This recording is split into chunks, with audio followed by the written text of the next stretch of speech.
Do you think you know all the secrets of the wrestling world? Dark Side of the Ring has uncovered secrets that will shake your view of wrestling. Dino Bravo, a talented wrestler who reached his peak in WWE as a mid-card villain, was actually much more than that behind the scenes. His journey was marked by a life of luxury in Montreal, where, despite his position in WWE, he became accustomed to a routine of ostentation and a life full of excess. Fame and money seemed to be his destiny, but like many stories in wrestling, Bravo's shine hid an abyss of difficulties that would surface over time. Bravo was respected both in and out of the ring. WWE had positioned him to be a formidable opponent for Hulk Hogan, and the dream of facing him in a massive event with 40,000 people seemed within reach. WWE's hero. This caused a dramatic twist in the company's plans, and fearing that the biggest babyface would be booed by the crowd, they decided to cancel the match. Bravo saw this dream crumble, and WWE, unsure of what to do with his growing success, decided to turn him into an exaggerated version of himself, giving him blonde hair and an even more caricatured appearance, a transformation that made those who knew him laugh, as it seemed Dino was losing himself in the very character. But the problems began when Dino Bravo reached the end of his career. Without a clear plan for the future, and having not made the necessary savings, he found himself stuck in a dilemma. The lavish lifestyle he loved so much could not be maintained without a constant source of income. And it was then that he made a decision that would change his life forever. Bravo contacted his uncle, Vic Catroni, the head of one of Montreal's most powerful crime families. Dino, now far from the ring, was willing to do anything to maintain the same standard of living he so cherished, even if it meant getting involved in illegal activities. The financial crisis and Bravo's choice to engage in crime didn't take long to lead him to a tragic end. Just 1 year after his retirement from WWE, Dino was found dead in his own home, the victim of a murder executed with precision. Rumors began to spread quickly. Some said Bravo had been involved in a smuggling scheme for cigarettes worth $50,000 and that he had lost $400,000 in another shipment of illegal products that was seized by the police. With a criminal network falling apart around him and his debts and losses mounting, Bravo was eventually killed under mysterious and violent circumstances. Dino Bravo's murder marked the end of a journey that began with so much potential, but ended tragically. He, who could have been one of wrestling's biggest icons, saw his fate sealed by poor choices, involvement in crime, and a lifestyle he didn't know how to abandon. Dino Bravo's story serves as a grim reminder of how the life of a wrestler, away from the spotlight, can be marked by secrets, tragedies, and consequences that no amount of gold, fame, or success can avoid. The Dark Side of the Ring episode about Owen Hart's death was one of the most impactful and emotional in the series, revealing a tragedy that not only shook the wrestling world but also left deep scars behind the scenes at WWE. The documentary brought to light Owen's final moments, showcasing a man who, even backstage, was full of life, charisma, and humor, widely loved by everyone around him. But what was supposed to be an epic entrance, one of the most emotional of his career, turned into a nightmare. The tragedy occurred when WWE decided to change Owen Hart's entrance at the last minute. Originally, he was going to descend majestically from the ceiling, but the change in plans involved a new, untested rigging system, which ultimately became fatal. What no one knew at the time was that this system, designed to support a much lighter load, had originally been built for use on a sailboat and was calibrated to withstand only 6 pounds of pressure. A fatal mistake. This technical error caused Owen to fall from a great height, resulting in such a devastating impact that he could not survive. The documentary revealed that despite all the success and affection Owen had within WWE, the company's safety system completely failed to ensure the entrance was safe. Owen's wife and son, devastated by the loss, made it clear in interviews that they blamed WWE for the tragedy. The pain was further intensified by the fact that they didn't even want Owen to be inducted into WWE's Hall of Fame as a posthumous tribute. The idea that the company, which had left them with an irreplaceable void, would use his name commercially in his honor was something they could not accept. But perhaps the most heartbreaking part of the documentary was the revelation of Owen's last words. Jim Cornette, who was with Owen before the accident, reported that everyone who was near him said the same thing. When Owen realized he was falling, he didn't scream for help or ask someone to try to save him. Instead, he shouted, "Watch out!" a desperate attempt to warn those around him before his fatal fall.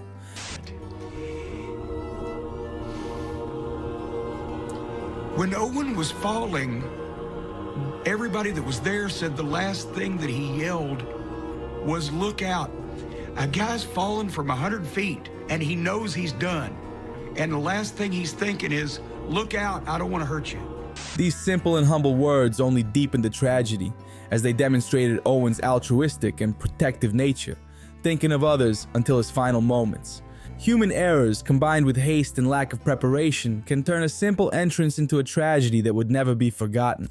The plane ride from hell entered WWE history as one of the greatest backstage disasters in the company's history. A story of chaos, alcohol, and completely out of control behavior. During a UK tour, a seemingly normal chartered flight turned into a nightmare no one could have predicted. The plane was stuck at the airport for 7 long hours, and with so much waiting time, the WWE stars decided to pass the delay with a bit of fun. However, this fun involved multiple drink carts being consumed enthusiastically, creating an atmosphere of relaxation and complete chaos. While some harmless pranks were happening, such as Dustin Rhodes joking and singing to his ex-wife, the atmosphere began to heat up. Brock Lesnar and Mr. Perfect got into a fight. X-Pac, with his peculiar sense of humor, decided to cut Michael Hayes' ponytail, and the situation became more chaotic by the minute. But the real story began when Ric Flair, always the center of attention, decided to put on his own show in the middle of the plane. Flair, known for his extravagant style and always ready for a good laugh, decided to do something completely unexpected. He performed down the aisle of the plane wearing only his robe and nothing underneath. The scene was already embarrassing enough, but the worst was yet to come. According to reports, including from the flight attendant, Ric Flair, in a state of intoxication, approached the attendant aggressively, cornered her, and forced her to touch him. The already tense atmosphere turned into a nightmare of disrespect and boundaries being crossed. I couldn't get away from him. I couldn't move. He was spinning around and he wanted me to touch it, and he took my hand and put it on him. What made the situation even more serious was the complete lack of intervention from any other passenger, who simply watched in silence. The only person who tried to intervene was Dustin Rhodes, who, seeing what was happening, rushed to stop the situation. But it seemed the damage had already been done. The story would take an even more grotesque turn when Tommy Dreamer, in a subsequent appearance on a program, tried to minimize the incident, defending Ric Flair and placing the blame on the flight attendant. He suggested that she had accepted money to stay silent, which only further inflamed the fans' outrage. Dreamer made an absurd comparison, saying that both Flair's behavior and Flair's haircut could offend someone, creating an uproar on social media. The indignation was widespread. The scandal was big enough to affect the careers of both. Tommy Dreamer was suspended from the Impact Wrestling for his insensitive remarks and defending unacceptable behavior, and Ric Flair likely lost any chance of being part of AEW as his name became tarnished by a story that would never be forgotten by fans and the wrestling industry. The episode about Jimmy Snuka revealed one of the darkest and most disturbing stories in the world of wrestling, marked by allegations of murder, manipulation, and family tragedy. Jimmy Snuka, hailed as one of WWE's greatest icons, had his career tarnished by a series of events that, over the years, became increasingly murky, culminating in the death of his wife, Nancy Argentino. From the start, Nancy's family had serious reservations about Snooka. Her sister, Louise Argentino, did not hide the contempt she felt for him, openly talking about the wrestler's terrible reputation within the family. While Nancy's mother, Caroline, was more sympathetic towards Snooka, her stepfather never trusted the wrestler, believing he was untrustworthy. A disturbing incident involving physical assault reinforced the family's suspicions. On one occasion, Snooka grabbed Louise by the neck and attacked her. She managed to escape, but warned Nancy to end her relationship with him. Unfortunately, as with many cases of psychological abuse, the situation dragged on, and Nancy couldn't escape Snooka. The abuse situation continued to unfold, with Snooka attempting to apologize for the assault in an even more disturbing way. Instead of showing genuine remorse, he offered cocaine as a form of apology, a gesture Nancy rejected, but which revealed the distortion and manipulation present in their relationship. In 1983, Snooka was arrested on suspicion of assault and harassment after a hotel guest reported that he was attacking a woman. Nancy had the chance to hold him accountable, but chose not to, calling the incident a big misunderstanding. Just months later, Nancy was found dead under mysterious circumstances, which became a central point of the case. What followed were a series of contradictory statements from Snooka about what really happened that fateful night. First, he said that Nancy had gone to sleep after a playful wrestling match between them, but later changed his story, saying they had argued, and Nancy slipped and hit her head while returning to the car. The inconsistencies in Snooka's stories further raised suspicions of his involvement in the murder. During Nancy's funeral, Snooka had an insensitive reaction, saying she looked terrible in the coffin, and even took her hand, crying in a disconcerting manner, as if trying to manipulate the scene to his advantage. Rumors began to circulate, and WWE was accused of attempting to cover up the situation. There were allegations that the company had offered $25,000 to Nancy's mother, though this was never confirmed. However, it was later revealed that Nancy would eventually receive a $500,000 settlement. Despite there being much evidence pointing to Snooka, he was never formally charged. The story became even darker when allegations surfaced that Vince McMahon, then WWE's head, had helped cover up Nancy's murder, something that was never proven but added a layer of intrigue to the case. After McMahon's involvement, Snooka signed an agreement with the police, but ironically, he did so without even reading what he was signing. The case seemed to have been buried until a new investigation was reopened years later. However, due to Snooka's deteriorating health, with a diagnosis of stomach cancer and dementia, he was deemed unfit to stand trial. What became clear is that over the years, Jimmy Snuka managed to evade the consequences of his actions, but the shadow of his alleged guilt never left his story. Snooka's once brilliant legacy is now marked by tragedy and doubt, and Nancy Argentino's death remains an unsolved mystery, while the wrestler, despite the lack of evidence, was never fully exonerated. Brawl for All may be remembered as one of the biggest failures in WWE history, but its origins have a touch of dark humor and a hint of personal revenge. According to Bruce Pritchard, the idea came from a backstage conversation when JBL, with his whole badass style and tendency to intimidate others, wanted to know who among the wrestlers was truly the toughest. This sounded like a provocation that could lead to something big, but no one imagined it would end up becoming one of the company's biggest disasters. What really set the tone was the involvement of Vince Russo, the mastermind behind the execution of the tournament. Russo didn't exactly have a fondness for JBL, and seeing that the boss was getting a little too cocky, thought, who better to take down JBL than someone from within the company? Thus, the tournament was designed to pit wrestlers against each other in direct combat, a kind of reality fight show behind the scenes at WWE. Russo was convinced that someone could make the unbeatable JBL eat dirt and publicly humiliate him. And of course, Vince McMahon, who could have stopped the idea, did nothing. Money and media attention were already on the line, and who cared about the consequences? The tournament proceeded, and the fights became a circus of sorts. One of the main names WWE had in mind to be the winner was Dr. Death Steve Williams, a veteran and legitimate tough guy, the type of person you'd imagine knocking out anyone who crossed his path. However, what no one predicted was the disaster that would be the execution of the tournament. Dr. Death, despite his potential, was knocked out, and that was a devastating blow to WWE, which had big plans for him. But the real chaos started when Bart Gunn, a wrestler the company didn't even know what to do with, started winning. He had been underestimated the whole time, and no one truly believed he had a chance. Then, surprisingly, Gunn became the unexpected winner of the tournament. WWE was at a loss for how to handle this. Gunn wasn't what they had wanted, and now that he was on top, they decided to punish him in a peculiar way.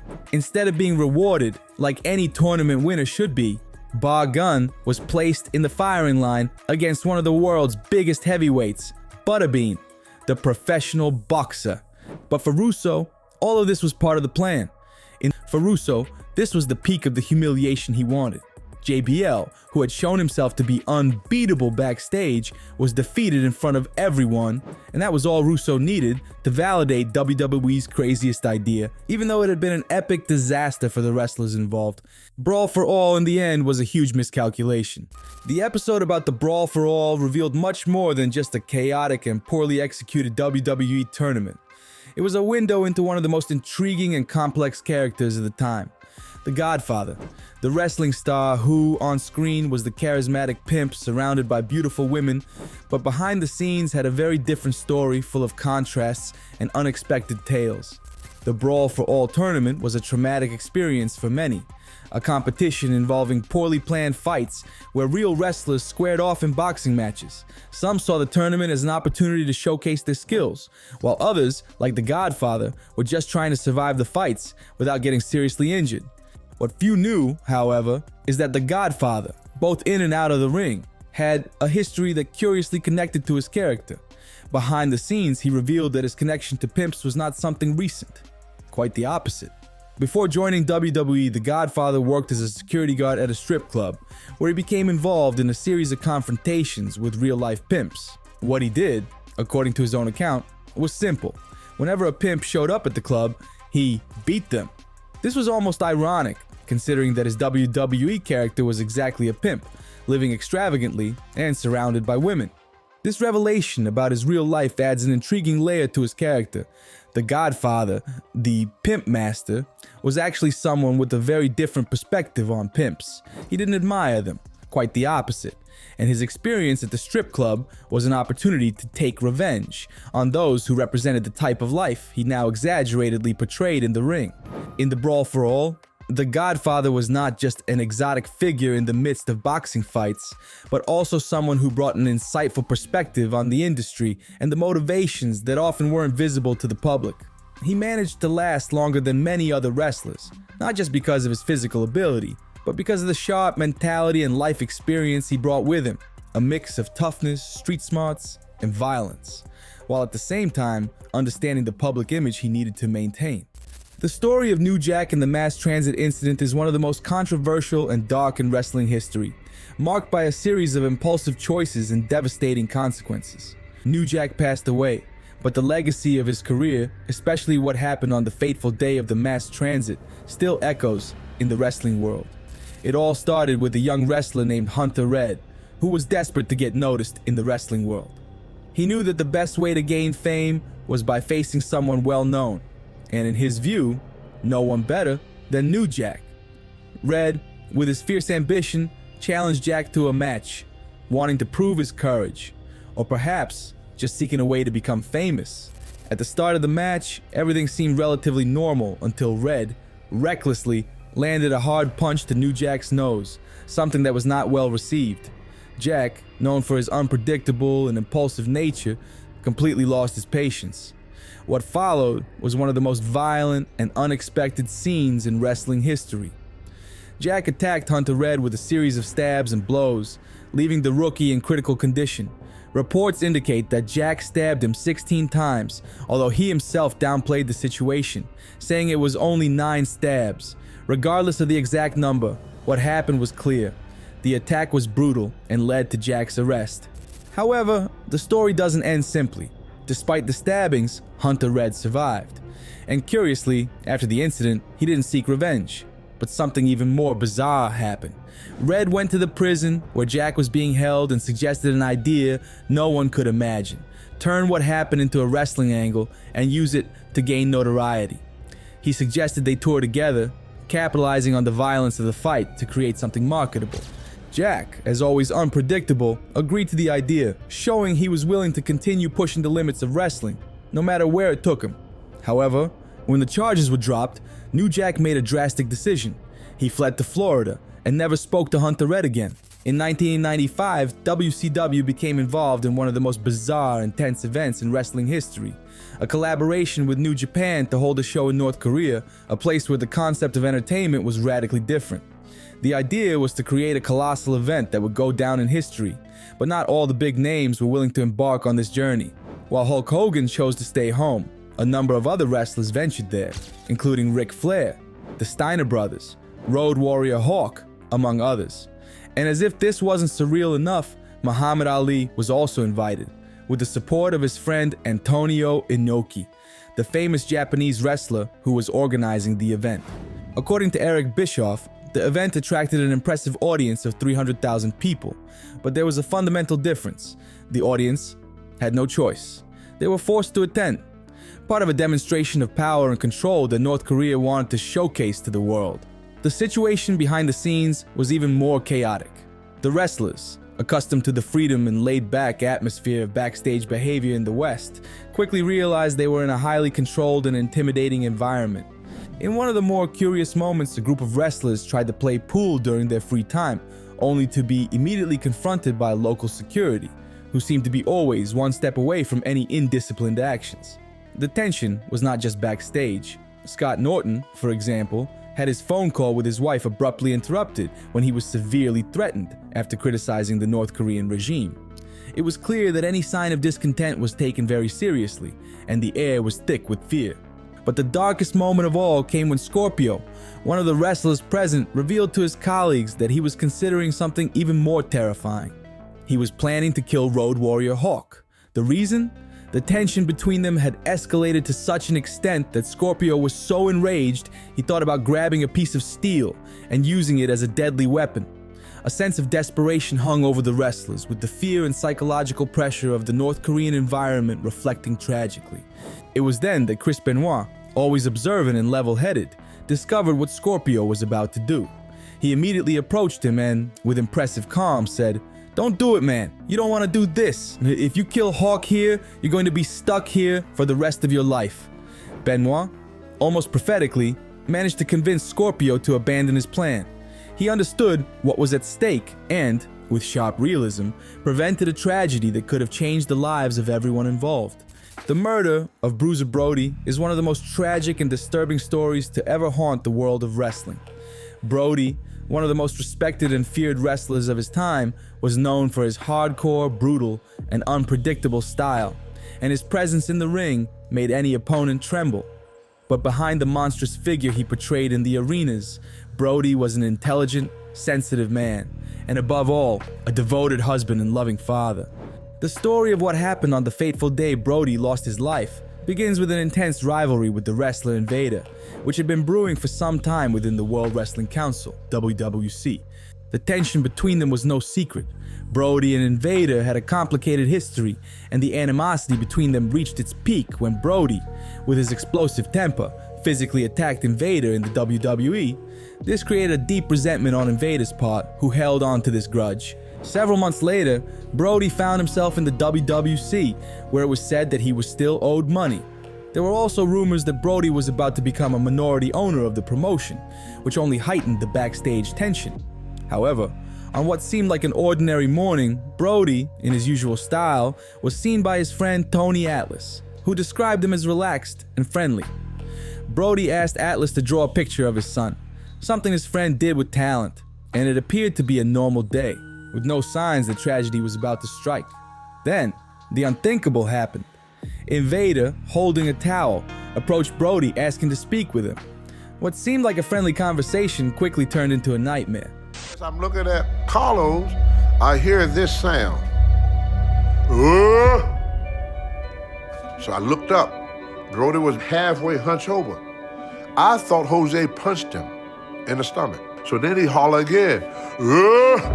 I looked at Jose's face and his eyes was bloodshot red. What followed was a desperate fight for Brody's life.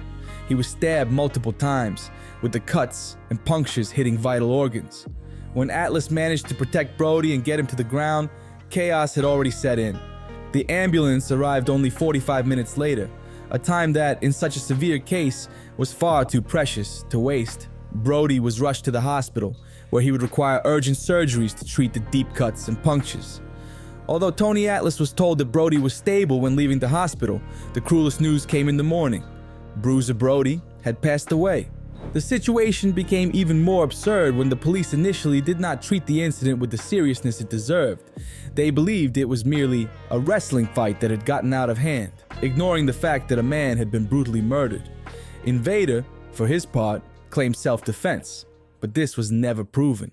Grizzly Smith was a prominent figure in the wrestling world, but his legacy is marked by a dark and disturbing side. Grizzly Smith's life began to unfold tragically when he got the 12-year-old daughter of the woman he had a relationship with pregnant. Grizzly Smith's children, including the famous Jake the Snake Roberts, have revealed a family history marked by physical and psychological abuse. Jake described a distant and cruel father who subjected him to constant humiliation and never offered praise. Rockin' Robin, another of Grizzly's daughters, shared an even more shocking story, revealing that she had been sexually abused by her father from the age of 8. The pattern of abuse repeated itself across several generations of the Smith family. Jake's mother, who had also been abused, did nothing to protect the children. Grizzly's youngest daughter, Joey, mysteriously disappeared, and there are suspicions that the father himself may have been involved in her disappearance. The consequences of the abuse suffered by Grizzly Smith's children were devastating. Jake Roberts, for example, battled drug addiction for many years, a problem he attributed in part to the traumas of his childhood. The story of the Smith family is a sad example of how abuse can scar a family for generations. The story of Grizzly Smith raises many unanswered questions. Why was a man so successful in his career capable of committing such horrific acts against his own children? How could Jake and Robin's mother allow such abuse to occur? And most importantly, what happened to Joey? Let your thoughts in the comments below, and don't forget to subscribe to the channel and hit the notification bell so you don't miss any of the amazing videos we'll be releasing.